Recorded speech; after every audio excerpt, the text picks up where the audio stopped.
Mugabe's son, a British royal, 2 arrests shaking 2 nations.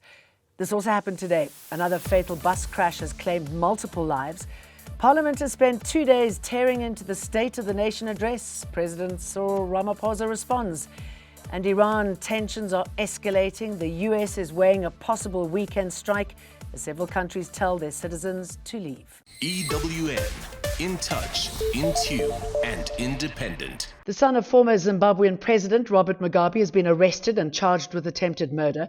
29-year-old Bellarmine Mugabe and another man were taken in for questioning after a shooting at a Hyde Park property this morning. It's understood Mugabe lives at that residence.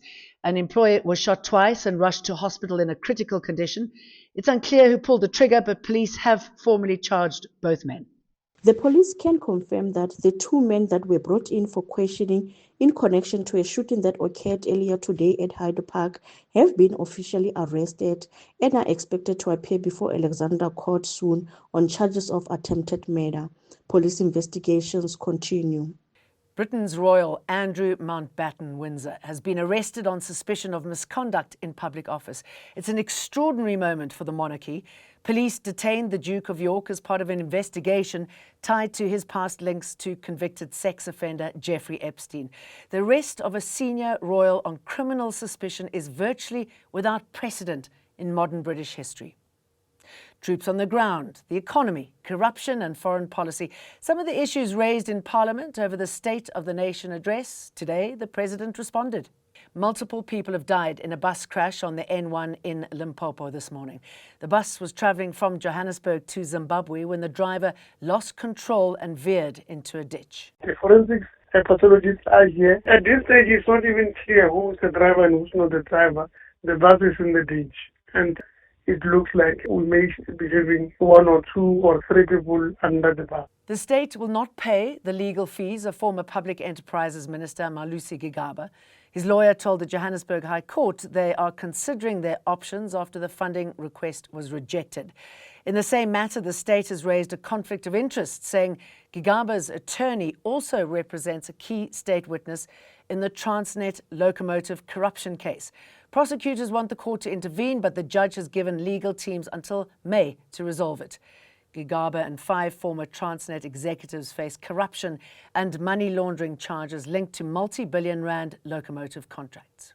Now, the state has been challenging the evidence of self-confessed child killer Amberly Hughes in the rape and murder of 4-year-old Nada Jane Dutton. Hughes yesterday told the Johannesburg High Court she killed the child to save her from neglect. The 26-year-old admitted to drowning her in the Glen Vista apartment they shared. Prosecutor Relene Barnard pointed to messages in which Hughes praised the child's father as a good parent, contradicting her claim that the girl was neglected. You are so concerned about Nada that you took her under your wing. Yes. So that doesn't really correlate with what you are saying in your messages to Mr. Chalita.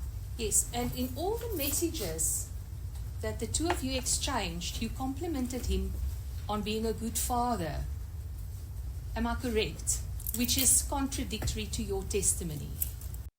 Hughes insists the neglect became apparent later. I would compliment him just because he was doing everything by himself. Although he wasn't doing a good job at it, he was by himself. He was a single father. Trade unions representing workers in the Tshwane municipality have reluctantly accepted a deal to recover salary increases owed from 4 years ago. In 2022, the city refused to implement a previously agreed 3.5% wage hike, citing financial strain.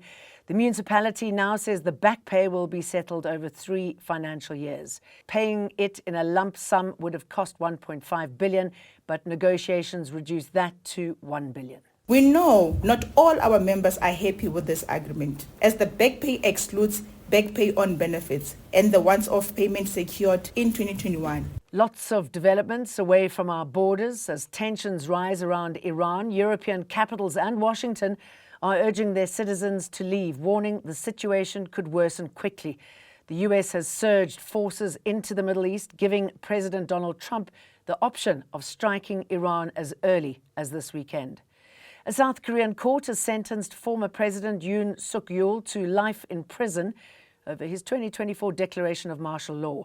Yoon announced the move in a televised address, claiming it was needed to eliminate what he called anti-state forces. In the US, 8 skiers have died after a huge avalanche near Lake Tahoe struck a group in remote mountain terrain. A 9th person is missing and presumed dead in what officials call California's worst modern snow disaster. You can catch this again on our EWN app. EWN, in touch, in tune, and independent.